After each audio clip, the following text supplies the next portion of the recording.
The Giggling Family. In a sun-drenched apartment in Mumbai, the morning was a masterclass in organized chaos. Tanvi, a software manager, was elegantly draped in a vibrant silk sari, balancing her smartphone on her shoulder. Samir, looking sharp in his crisp corporate suit, was darting around the living room. "The morning marathon has officially begun," he joked, checking his watch while adjusting his tie. Samir continued his frantic search for his missing work materials. "Tanvi, have you seen my strategic planning folder?" he called out, peeking behind the curtains. Tanvi chuckled, checking her reflection one last time. "Check the fruit basket on the dining table, Samir. You said you wanted to reap the fruits of your labor today." Samir found his folder nestled between two bananas and burst into a laugh. While the adults navigated their careers, Advait and Navya were busy with their own important business. Advait, in his neat school uniform, decided his shoes weren't bright enough for the day ahead. "They need a citrus glow, Navya," he declared. He began vigorously rubbing a fresh orange peel onto his black loafers, convinced it was the secret to high-performance footwear. Navya, his elder sister, was busy crafting a, quote, gravity-defying breakfast. She ignored her plate and instead focused on trying to stack 3 round, white idols on top of a single thin toothpick. "If this works, Advait, we're going to the space agency next," she whispered. Tanvi walked by and paused, marveling at her daughter's architectural ambition. As the clock struck 8:15 a.m., the pressure began to mount. Tanvi looked at a mountain of unfolded laundry and the kitchen counter still scattered with breakfast crumbs.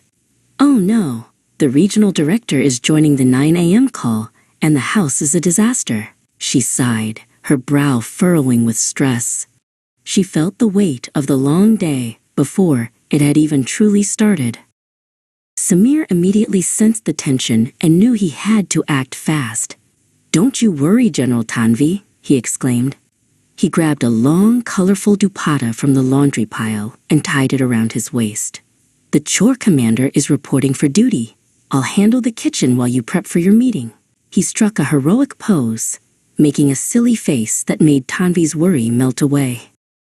Samir knew that laughter was the fastest way to clear the stress. He grabbed a giant, fresh white bedsheet and called Advait over to help.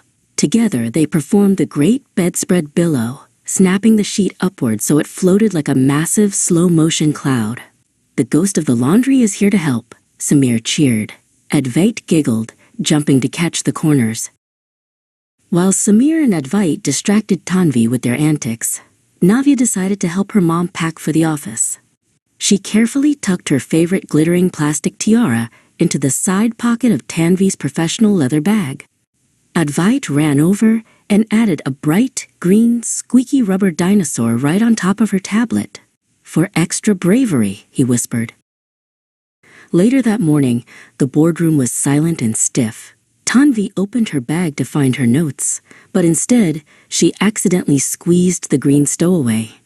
Squeak-honk. The sound echoed off the glass walls. Her boss, Vikram, froze. Without missing a beat, Tanvi held up the dinosaur. "This is our new specialist in sound management," she said with a charming smile. Vikram burst into a grin. When school ended, the fun at home shifted gears.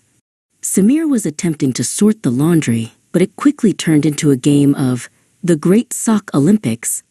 He and Advait stood on opposite sides of the sofa, tossing mismatched socks into the air. "It's a bird. It's a plane. It's a striped woolen sock," Samir cheered. Advait caught a red sock on his head. Nearby, Navya was having trouble with her long division homework.